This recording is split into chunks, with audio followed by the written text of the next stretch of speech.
The scent of lilies and cold earth filled the air. I was standing at the edge of the deepest hole in my life, watching them lower the coffin that held my entire future. My husband, Ethan, gone. 10 days of suffocating grief leading up to this final, crushing goodbye. The pastor was saying the final blessing.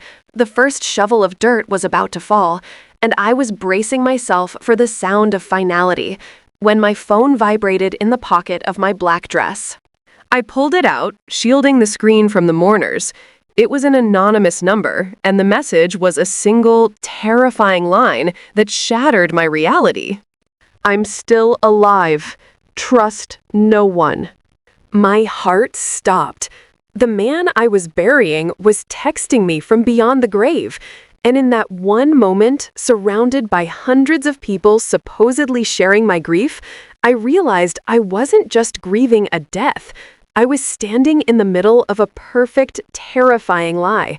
This is the story of how a single text message turned my husband's funeral into the beginning of a desperate, years-long run for my life. Welcome to Voice of Alicia, where stories breathe, emotions speak, and every word paints a world of its own. Close your eyes, relax your mind, and step into a story crafted just for you. The air hung thick and heavy, smelling of damp earth and wilting lilies. I stood at the edge of a freshly dug grave, the black veil over my face, doing nothing to hide the hot, stinging tears that had been my constant companions for the last 10 days. This was it, the final, crushing moment. We were burying the coffin that supposedly held the man I had loved, the man I had married, my entire future, Ethan. 10 days. 10 days since the call, the one that rips your world apart and leaves you breathing ash. They told me it was a boating accident on Lake Serenity, a freak wave, a sudden storm, a body never recovered, but enough wreckage and identification to confirm the worst. The police were apologetic, the insurance company was prompt, and the world had moved on, leaving me anchored in a suffocating grief. I stared down at the polished wood. The pastor's voice was a distant, comforting murmur, painting a picture of a good man, a loving husband, a life ended too soon. My mother-in-law, Eleanor, stood beside me, her hand gripping my arm with a strength I didn't know she possessed. She hadn't cried once, not publicly. Her face was a mask of cold, stone-hard resolve, the kind that both intimidated and provided an odd sort of comfort.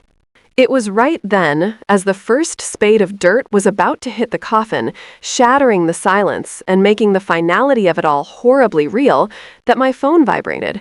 A single, sharp buzz in the pocket of my black dress. I instinctively silenced it, thinking it was a well-meaning but ill-timed condolence text. But a strange, compelling curiosity made me pull it out just for a second, shielding the screen with my hand. I had to know. The message wasn't from a contact. It was an anonymous number, and the words that flashed across the screen weren't condolences. They were a hammer blow to my fragile reality, a terrifying jolt that stopped my heart cold in my chest. "I'm still alive. Trust no one." My breath hitched. The world tilted. The simple, undeniable truth of the message, the stark, impossible contradiction it presented to the scene before me, was too much to process. I looked back at the coffin, then at the phone, then at Eleanor, whose eyes were fixed on the grave, her expression unreadable. Trust no one. Did that include her? Did that include the people who had offered comfort, who had organized this whole agonizing ceremony? I pocketed the phone, my hands shaking so violently I had to clench them into fists. The funeral concluded in a daze. Every handshake, every hug, every whispered "sorry for your loss" felt like a mockery, a lie I was complicit in. That night, I couldn't sleep. The text was my anchor and my poison. Ethan was alive. But if he was alive, who was I burying? And why was he telling me to trust no one? I started to replay the last 10 days, looking for the cracks in the facade. The police report had been thorough, but I hadn't looked closely. The identification was based on a dental record matched to a piece of jawbone found near the wreckage, and the watch I had given him for our anniversary, its face smashed but its engraving intact. But a watch can be taken off, and a jawbone, it was too clinical, too small a piece of evidence to confirm an entire identity. I replied to the text, a single, desperate word: proof. The reply came almost instantly. Your mother's maiden name? That was it. That was the final, devastating confirmation. No one knew that except me and Ethan. No one. Not even Eleanor, not the friends, not the people who had been in our lives for years. The realization hit me with the force of a physical blow. The man I loved was truly alive, and he was in profound danger. The next few weeks were a masterful performance of grief. I cried on cue, I thanked people for casseroles, I signed insurance papers. But inside, I was a coiled spring, an amateur investigator in my own life. I was still receiving texts, sporadic, cryptic, always from a different burner number. They contained instructions, not explanations. Don't talk about the money, just act broke. Ethan and I had recently sold a major asset, giving us a substantial cushion. The bank accounts were untouched, waiting. I played the part, driving my old car and turning down dinners, nurturing the perception of a grieving widow left financially vulnerable. Go to the old mill on Tuesday, noon. Wear the blue scarf. This was the first time he had asked me to do something physical. The old mill was a run-down, abandoned textile factory on the edge of town, a place teenagers went to trespass and explore. I drove there, terrified. The blue scarf, a gift from him, was around my neck, a beacon in a sea of dread. I waited in the shadow of the mill's collapsing water tower. No one came. I was about to leave, my heart sinking with the fear that this was a cruel hoax, when I saw it. Tucked into a broken window frame, secured with a small piece of duct tape, was a folded-up, oil-stained map. It was a tourist map of the city, one we used to keep in the glove compartment. But the map was altered. Someone had drawn a line in thick black marker, connecting 5 seemingly random locations: a downtown bookstore, a specific parking garage, the county library, a small coffee shop, and finally, the lakeside cabin where the accident had supposedly happened. The final text that day was terrifying in its simplicity. The 5 stops tell the story. The truth is in the house. Go now. I drove straight to the lakeside cabin. It wasn't our main home, but a weekend retreat we cherished. It was still sealed off with police tape. I ignored it, slashing through the yellow plastic with a key and slipping inside.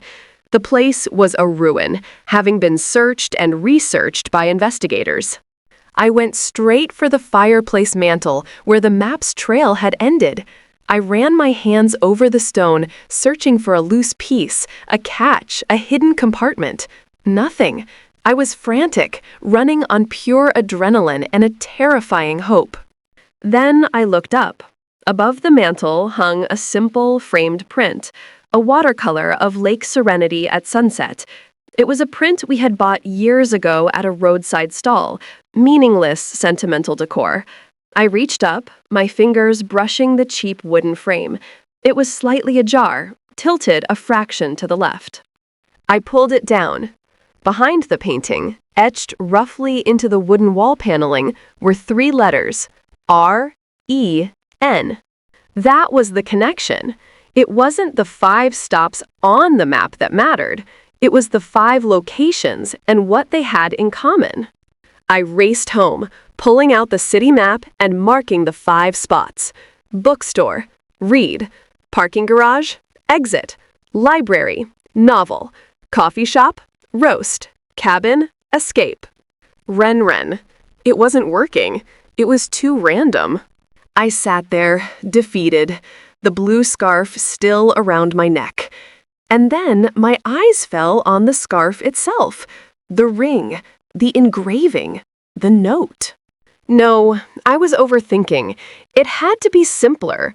I looked at the map one more time, focusing not on the places, but on the names of the businesses. The bookstore was Riverside Books. The parking garage was East Side Public Garage. The library was the North County Library. The coffee shop was Elgin's Roast. And the cabin, the endpoint, was on Rocky Point. R-E-N-E-R. Renee. Renee. Ren? It was a scramble of a name, but it felt closer. I was looking for a name, a person. My mind flashed back to the funeral. Eleanor, my mother-in-law, her cold, unmoving face. Trust no one. Eleanor's full name was Eleanor Renee Nichols. The letters I had found were R-E-N. The truth slammed into me. This wasn't a search for a stranger. It was a search for the truth about the one person who had been closest to us after the funeral. I received a final text, delivered right on the cusp of this terrible realization. It was from the same anonymous number. She knows where the money is. She found the ledger. She thought I was dead. Now you have to disappear like I did, or she will come for you too. The money. The substantial sum we had made from the sale of the asset. It wasn't just a life cushion, it was a target. And Eleanor, the grieving mother, was not only involved, she was actively hunting. Ethan hadn't died in an accident. He had faked his own death to escape his own mother, my mother-in-law, who had clearly discovered a dark, treacherous side to his business dealings or our finances, and had planned to eliminate him to seize the funds. The boat wreckage, the salvaged watch, the dental records, all planted, all orchestrated by a woman who had the resources and the cold detachment to pull off a perfect murder. I didn't call the police. Ethan's final warning echoed in my ears. Trust no one. If Eleanor was capable of faking her own son's death, involving the police would only put me directly in her line of fire. She had connections, influence, and now a motive to kill me, the only witness to Ethan's survival and the only person who knew she was behind the plot. The coffin I had stood over was empty, or perhaps held the remains of some poor, unidentified man whose death was an unfortunate convenience for Eleanor. The funeral was a theatrical performance, designed to close the chapter, to declare Ethan legally dead, and to allow Eleanor, as the closest living relative after me, to gain access to his share of the estate. The only way to survive was to play Ethan's game, to disappear. I emptied the bank accounts we had set up, taking only the necessary cash and leaving the rest in a digital trail that would confuse and misdirect Eleanor. I booked a flight under a false name, packing a single bag with clothes I could discard. As I sat in the departure lounge, watching the news report a small article about the late, great Ethan's estate being settled, I received one last secure text, this time with a coordinate. I never made the flight. I followed the coordinate to a small, insignificant apartment building in a different city. I went up the narrow stairs and knocked on the door of Unit 3B. The door opened. Standing there, a little thinner, a little paler, but unmistakably himself, was Ethan. He was wearing clothes that didn't fit him and a thick, dark beard. He looked at me, his eyes full of both relief and agonizing regret. "I knew you'd figure it out," he whispered, pulling me inside, locking the door, and holding me tighter than he had ever held me before. He told me the whole story that night, a deep dive into a dark side of his work, a discovery Eleanor had made that implicated them both, and her terrifying, immediate decision to eliminate the weakest link, him. He had only survived by jumping ship minutes before the arranged accident, swimming to a pre-planned location, and setting his own staged death into motion, knowing she would be watching. He had orchestrated the entire thing, relying on the one truth he knew, my love for him and my intuition. He had trusted that I would mourn, but also that I would question. We are still in hiding. Every day is a performance, a new alias, a new city. Eleanor, the grieving mother, is still out there, pursuing the money and, eventually, us. But now we are together, united not by wedded bliss, but by shared terror and an unbreakable secret. I look at the picture on the mantel now, the only item I kept from our old life, a small, faded photograph of Ethan and me, smiling on our honeymoon. I can't share it. I can't show my face. I can't tell anyone who I really am. I am the woman who attended her husband's fake funeral, received the shocking text, and now lives a ghost's life, knowing that the greatest love of my life is also the source of my greatest, life-altering danger. The truth is, even when you know who the villain is, escaping their shadow is a lifelong commitment. We are alive, yes, but we are no longer free. And every time the phone buzzes with an unfamiliar number, I feel the same chill I felt at the funeral, a grim reminder. Trust no one.